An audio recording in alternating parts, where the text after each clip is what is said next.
Alam mo bang may mga sikreto ang utak ng tao na kapag na-unlock mo, kaya mong maging parang hindi tao sa sobrang lakas, sa sobrang tibay at disiplina.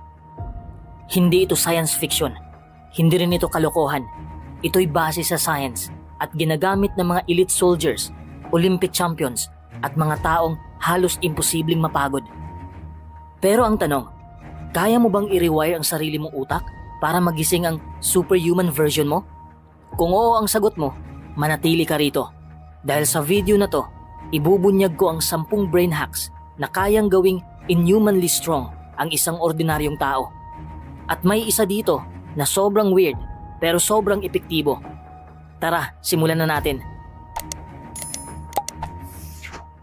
Number 1. Neuro Association Rewiring. Baguhin ang kahulugan ng sakit. Ang sakit ay hindi kalaban, kundi signal na ikaw ay lumalago. Ano ang ibig sabihin nito? Lahat tayo, mula pagkabata, ay naturuang iwasan ang sakit. Kapag masakit, huminto. Kapag mahirap, tumigil. Kaya ang utak natin nakaprograma para umiwas sa discomfort. Pero heto ang totoo. Ang utak ay hindi tumutugon sa aktwal na sakit. Tumutugon ito sa kahulugan na inilalagay natin sa sakit. Sa madaling salita, ang pain o hirap ay hindi laging masama. Depende kung paano mo ito ina-associate o binibigyan ng kahulugan. Kung tingin mo sa sakit ay kaaway, iiwasan mo ito. Pero kung tingin mo sa sakit ay kaibigan na nagtuturo sa'yo, haharapin mo ito.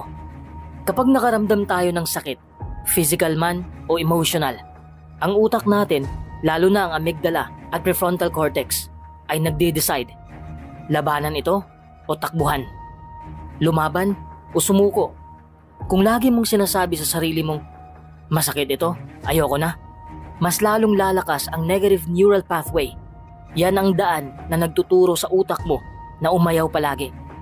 Pero kung sasabihin mo, masakit ito, pero ito ang ebidensya na ako'y lumalakas, lilikha ka ng bagong koneksyon sa utak. Isang pathway na nagsasabi, pain equals growth. Ito ang tinatawag na Neuro Association Rewiring. At yes, pwede itong baguhin. Paulit-ulit mo lang kailangang i-reframe ang kahulugan ng nararamdaman mong hirap. Una, i-reframe mo ang discomfort mo. Kapag napagod ka sa workout, sa trabaho, o kahit sa emotional stress, sabihin mo sa sarili mo, this is not punishment. This is the price of strength. Ikalawa, gamitin mo ang salitang training sa halip na hirap. Halimbawa, hindi ako nahihirapan sa trabaho. Tinitrain lang ako maging mas matatag. Bakit ito powerful? Kapag hindi mo tinatakbuhan ang sakit, wala nang makakapigil sa'yo. Kapag nasanay kang i-rewire ang utak mo, hindi mo na kailangan ng motivation. Disiplina ang papalit. At kapag mas kaya mong tiisin ang hirap kaysa sa karamihan, aangat ka kahit anong larangan. Ang utak ay parang GPS. Kung sabihin mong sakit equals kabiguan, dadalhin ka nito sa pag-ayaw. Pero kung sabihin mong sakit equals pag-unlad, dadalhin ka nito sa tagumpay. Kapag na-master mo ang brain hack na ito, hindi ka na basta-basta matitinag ng hirap. Dahil ang pananaw mo sa sakit ang tunay na nagtatakda kung gaano ka kalakas. Number 2, the 40% rule. Kapag akala mong tapos ka na, nagsisimula ka pa lang. Alam mo ba na ayon kay David Goggins, isang dating Navy SEAL, ultra-endurance athlete, at tinaguri ang the toughest man alive, kapag pakiramdam mo na hindi mo na kaya, ubos na ang lakas mo, gusto mo nang sumuko, ang totoo, 40% pa lang ng kakayahan mo ang nagagamit mo. Yes, 40%.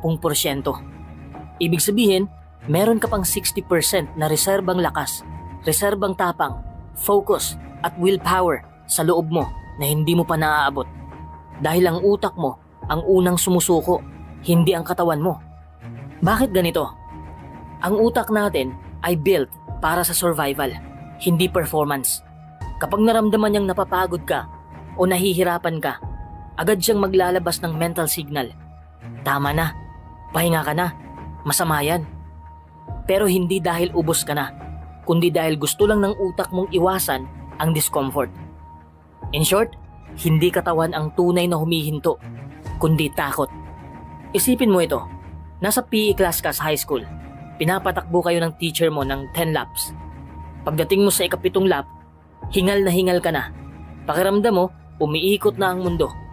Sabi ng isip mo, wala na, hindi ko na kaya to. Mahihimatay na ako. Pero may isang kaklase kang mas maliit pa sa'yo, pero tuloy pa rin.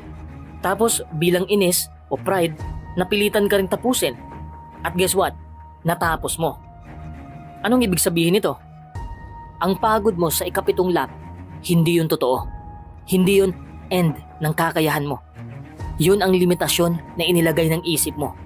Pero hindi pa yun ang tunay mong limitasyon. Ibig sabihin, kahit anong bagay, whether physical tulad ng workout o mental tulad ng pag-aaral o trabaho, kapag gusto mo nang sumuko, hindi ibig sabihin ubos ka na. Ibig sabihin lang, nandyan ka na sa 40%. Kapag may ginagawa kang mahirap, thesis mo, business plan, extra reps sa gym, pagsagot sa problema sa pamilya, pagbangon mula sa heartbreak at gusto mo nang i-give up, palalahanan mo ang sarili mo. This is just my 40%. May natitira pa akong 60%. Hindi ako aatras. Kapag nag-a-alarm ang cellphone mo ng 5 a.m. at gusto mong pindutin ang snooze, sabihin mo sa sarili mo, 40% pa lang ito. Kaya ko pa. Kapag hirap na hirap ka sa push-up o jogging at gusto mo nang tumigil, 40% pa lang to. Hindi ito ang limit ko. Kapag pagod ka ng mangarap kasi paulit-ulit kang nabigo, this is not the end. 40% pa lang to. Ang sekreto ng mga taong parang inhumanly strong ay hindi sila mas magaling, hindi sila mas matalino o mas gifted. Ang kaibahan lang, alam nila na ang utak nila ay sinungaling minsan. At kapag sinasabi ng isip nila na tama na, sinasagot nila, hindi pa, nasa 40% pa lang ako. Number 3, controlled breathing, box breathing technique. Alam mo ba na ang hininga mo ay isa sa pinakamakapangyarihang kasangkapan para kontrolin ang isip, kontrolin ang katawan at emosyon mo? Pero halos hindi natin ito pinapansin. Ang ordinaryong tao, kapag kinabahan o na-stress, nagpapanik, nanginginig o biglang naninigas. Pero ang elite performers tulad ng Navy SEALs, Olympic athletes at high-level executives, meron silang ginagawa. Kinukontrol nila ang hininga nila para manatiling kalmado kahit nasa gitna ng kaguluhan. Ito ang tinatawag na box breathing. Ano ang box breathing? Ito ay isang uri ng paghinga na may equal timing sa 4 na parte ng paghinga. Una, inhale, 4 seconds. Tapos hold, 4 seconds. Exhale, 4 seconds. At hold ulit, 4 seconds. Pero bakit ito napakalakas na brain hack? Kapag nagpapanik ang utak mo, halimbawa, kabado ka bago magsalita sa harap ng tao, o may kaaway kang nakaharap, ang katawan mo ay naglalabas ng stress hormones tulad ng cortisol. Bumabagal ang thinking mo, bumibilis ang tibok ng puso mo, at parang bigla kang nawalan ng lakas o sense. Pero kapag ginamit mo ang box breathing, ito ang nangyayari. Nagpapadala ka ng signal sa utak mo na ligtas ako. Bumababa ang heart rate mo at naka-activate ang parasympathetic nervous system, pangkalma. Dumadami ang oxygen sa utak mo kaya mas malinaw ang isip mo. Nawawala ang tensyon sa katawan mo, parang pinakawala ng pressure. Sa madaling salita, parang sinasabi ng utak mo, okay lang, kaya ko to. Kahit sobrang gulo sa paligid, kalmado ang loob mo at yan ang edge mo laban sa iba. Isipin natin si Miguel, 23 anyos, fresh graduate, may job interview sa isang malaking kumpanya. Ito ang kanyang pangarap na trabaho. Pero bago siya pumasok sa interview room, namumutla na siya. Mabilis ang tibok ng puso, pawis na pawis ang kamay. Parang gusto na niyang umatras. Pero bigla niyang naalala ang itinuro sa kanya ng mentor niya. Gamitin mo ang box breathing. I-reset mo ang utak mo. So, sa labas ng pintuan, tumayo siya. Tahimik siyang huminga. Huminga papasok, pinigil.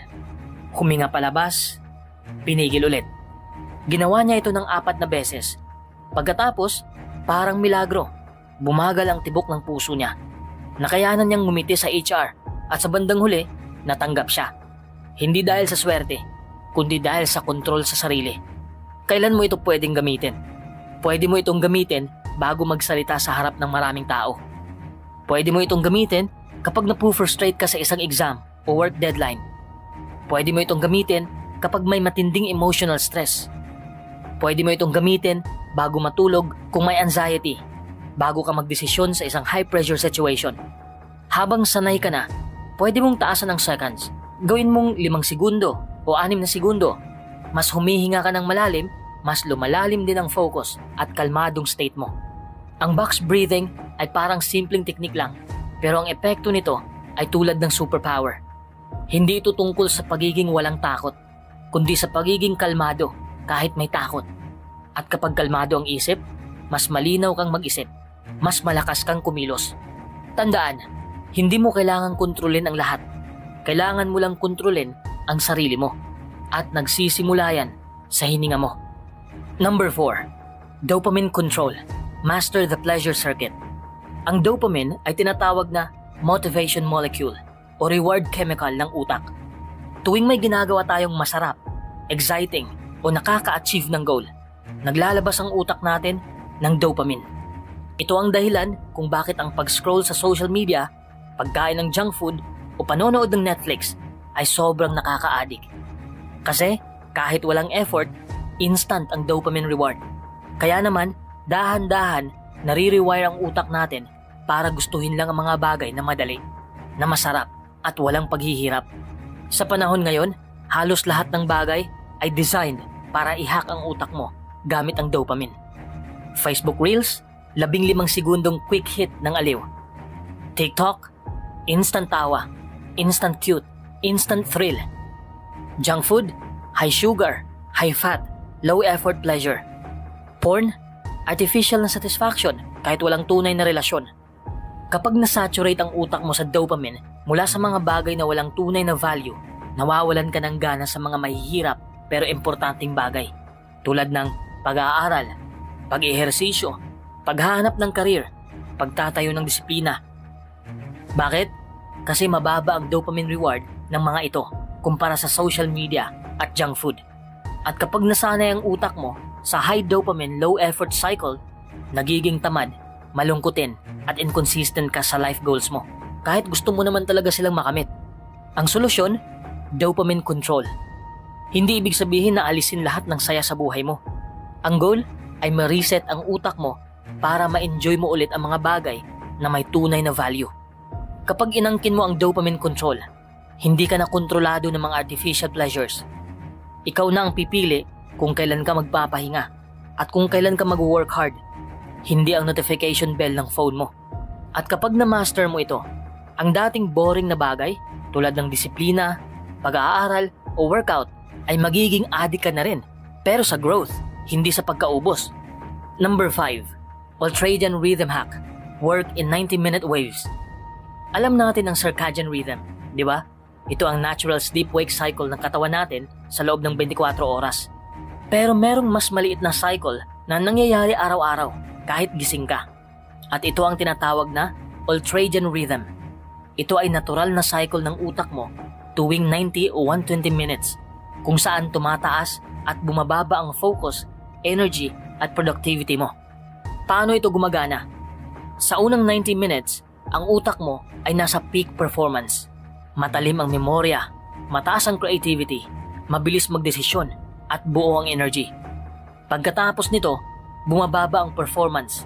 Kailangan ng 15 to 20 minutes na pahinga para makabawi. Kapag sinunod mo ito, parang may turbo button ka tuwing cycle. Pero kapag tinuloy-tuloy mo ng walang pahinga, burnout, brain fog, at stress ang kapalit. Bakit ito isang brain hack? Karamihan sa atin, nagtatrabaho o nag-aaral lang tuloy-tuloy ng 3 to 4 hours straight. Akala natin productive tayo, pero ang totoo, bumababa ang kalidad ng output natin. Ang ultradian rhythm hack ay isang paraan ng working smarter, not harder. Imbis na i-push ang sarili hanggang maubos ka, ginagamit mo ang natural wave ng utak mo para sulitin ang bawat sandali ng peak focus. Paano ito gawin step by step? Unang step, mag-set ka ng timer para sa 90 minutes. Sa oras na ito, walang distractions. Wala mo ng cellphone, walang multitasking, puro trabaho, pag-aaral o kahit physical training lang. Ikalawang hakbang, pagkatapos ng 90 minutes, magpahinga ka ng 15 to 20 minutes. Hindi lang basta break, active recovery ito. Maglakad-lakad, mag-meditate, magtimpla ng kape, mag-stretching, huwag mag-social media. Kasi ito ay mental stimulation, hindi tunay na pahinga. Ikatlo, ulitin ng cycle hanggang matapos ang araw. Kaya mong magdagdag ng 3 o 4 na cycles per day, depende sa schedule mo. Bakit ito parang superpower? Karamihan sa tao, hindi alam na ang utak nila ay may natural na timing mechanism. Kapag ginamit mo ito, magugulat ka kung gaano ka productive, focused at energized ka kahit hindi ka magdagdag ng oras o effort.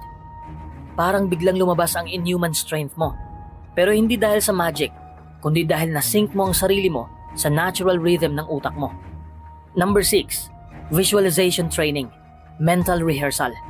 Ang visualization training ay ang kakayahan mong imaginein o isipin sa utak mo ang isang bagay na gusto mong gawin bago mo pa ito aktual na gawin. Para kang nag-iinsayo sa isip mo lang, pero ang epekto nito ay parang totoong ensayo na rin.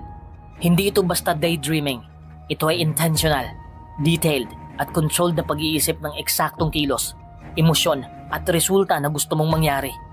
Bakit ito gumagana? Ayon sa neuroscience, kapag nag-visualize ka ng isang gawain, halimbawa, pagtakbo, pagbigkas ng speech, pagsuntok, pag-akyat sa entablado, na-activate ang parehong bahagi ng utak na ginagamit mo kapag ginagawa mo ito sa totoong buhay. Ang tawag dito ay motor cortex activation. Hindi alam ng utak ang pinagkaiba ng imagined action at real action. Kaya habang inuulit mo ito sa isip, nagbubuo ka ng neural connections na parang nag-practice ka talaga. Think of it this way.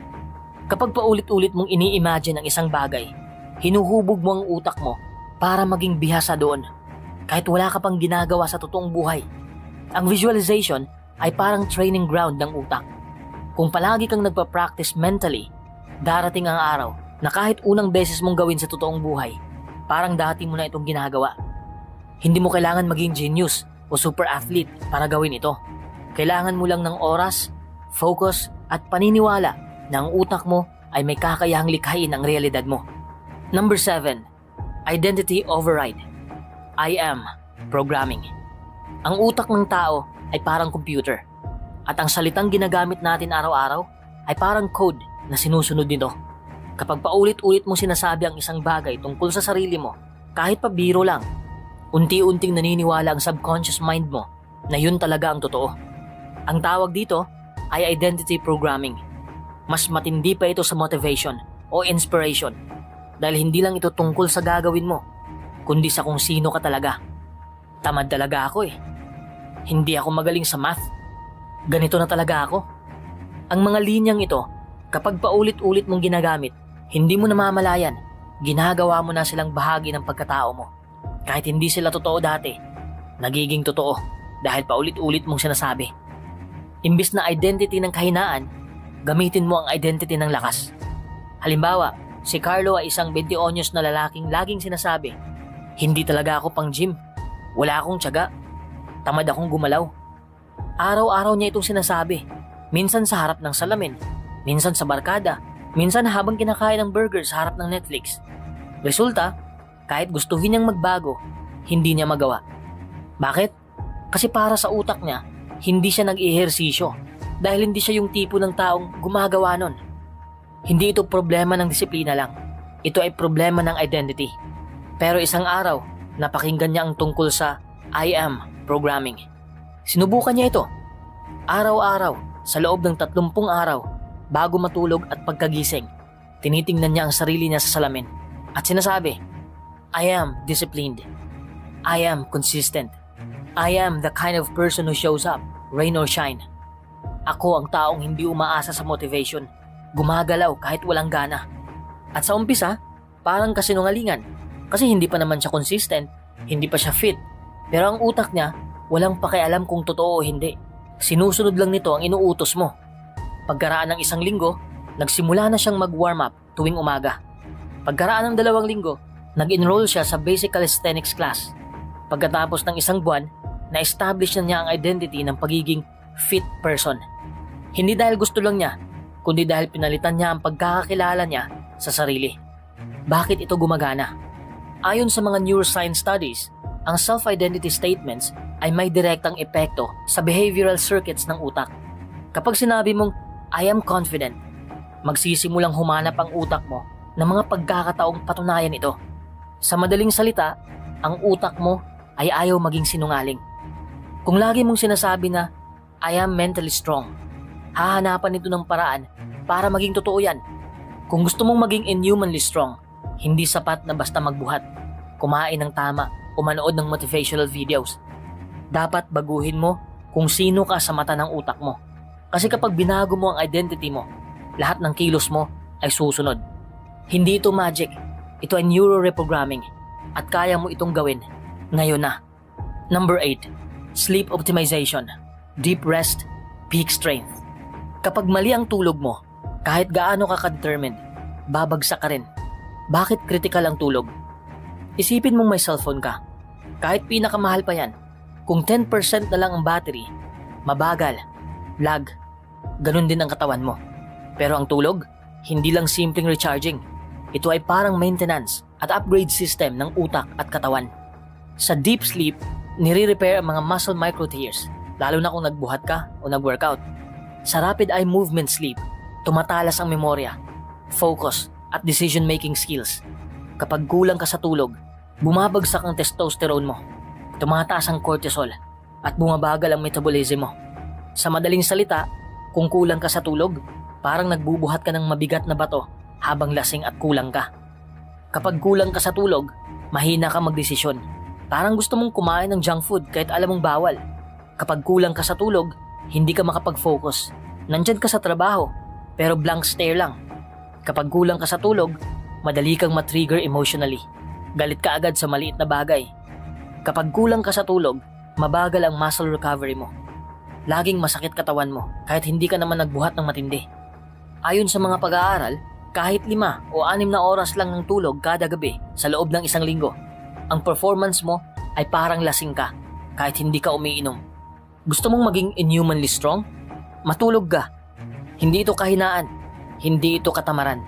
Ito ang ultimate performance enhancer na libre, legal at napatunayan sa siyensya. Kahit anong supplement, motivation, video o workout program, walang bisa yan kung kulang ka sa tulog. Ang mga elite athletes tulad ni LeBron James at Roger Federer, 9 to 10 hours ng tulog kada araw. Hindi dahil tamad sila, kundi dahil alam nila, rest is part of training. Sleep is strength. Number 9. No excuse mentality. Remove try from vocabulary. Sa unang tingin, parang mabait at humble ang salitang susubukan ko. Pero kung iisipin mo mabuti, ito pala ay mahinang salita. Kapag sinabi mong, I'll try, binibigyan mo ang sarili mo ng legal na dahilan para hindi tapusin ang isang bagay. Parang sinasabi mong, kapag naging convenient, gagawin ko. Pero kapag naging mahirap, pwede ko namang hindi ituloy. Kasi sinubukan ko naman, di ba? Ang ganitong uri ng pag-iisip ay kalaban ng tagumpay. Bakit mahalagang alisin ang try? Ang utak natin ay sumusunod sa salita na sinasabi mo sa sarili mo. Kapag sinanay mo ang sarili mong maging vague, halimbawa, try lang, tingnan natin, baka, pwede na. Ang resulta rin ng aksyon mo ay vague, hindi buo, walang commitment, kulang sa tapang.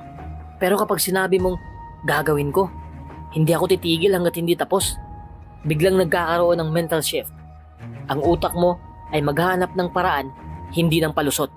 Isipin mo ito, may tropa ka na laging sinasabihan mo, Tol, workout tayo bukas ha, 6 AM. At ang sagot niya, sige susubukan ko. Anong nangyayari kinabukasan? Hindi siya sumipot. At kapag tinanong mo siya, may sagot siyang ganito, ay bro, sorry ha, antok pa ako eh. Pero sinubukan ko naman bumangon. Sa totoo lang, hindi niya sinubukan. Ginamit lang niya ang subukan para hindi siya mukhang tamad o irresponsable. Pero kung sinabi niya sa sarili niya, gigising ako ng 6 AM, magkaiba na sana ang ending. Kasi ang susubukan ng word, mahina, may lusot, may excuse. Pero kung gagawin mo, matatag, may commitment, may urgency. Kapag sinabi mong, I will finish this workout today, hindi ka basta-basta titigil. Kasi sinabi mo na, parang sinelyuhan mo na sa utak mo. Kapag may commitment ka at wala kang try sa vocabulary mo, ang utak mo ay magiging creative sa paghahanap ng paraan. Hindi ka na naghahanap ng dahilan. naghahanap ka ng solusyon. Parang sundalo sa giyera, hindi sila nagsasabing, try nating mabuhay. Ang mindset nila ay walang atrasan, mabubuhay tayo dahil kailangan.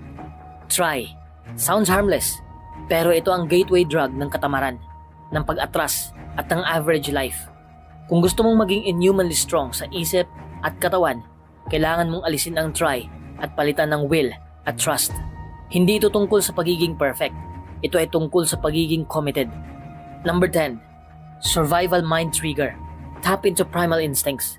Ang utak natin ay may bahagi na tinatawag na reptilian brain o primitive brain. Ito ang pinakalumang bahagi ng utak na responsable sa basic survival responses, gaya ng fight or flight mode, adrenaline surge, hyperfocus sa panganib, lakas na akala mo imposible. Ito rin ang dahilan kung bakit may mga kwento ng ina na nakakabuhat ng refrigerator para iligtas ang anak o sundalong sugatan pero patuloy na lumalaban. Hindi ito magic, hindi ito superpower. Ito ay built-in sa utak ng lahat ng tao, kasama ka roon. Ang problema, hindi ito basta-basta na-activate sa modernong mundo kasi masyado ng komportable ang buhay natin. Wala na tayong leon na hinahabol, pero pwede pa rin natin itong i-trigger sa tamang paraan. Ang sikreto ay ito, gamitin ang imahinasyon para gawing survival level ang isang sitwasyon. Step 1. Pumili ka ng goal na mahirap. Halimbawa, pagtakbo, training, pag-aaral, pagtrabaho kahit pagod. Ikalawa, gamitin ang utak mo para gawin itong personal. Tanungin ang sarili, paano kung ang buhay ng taong mahal ko ay nakasalalay dito?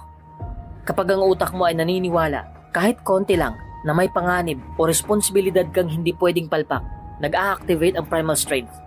Kapag activated ang survival instincts, ito ang nangyayari. Tumataas ang adrenaline, tumatama ang cortisol, nababawasan ang pain sensitivity, tumataas ang focus. Ang resulta, kahit physically pagod ka, ang utak mo ay nag-o-override sa katawan. Para kang robot na programmed na mag-survive, hindi umatras. Sabihin natin na araw-araw ka nag-workout, pero laging sumusuko sa kaligitnaan.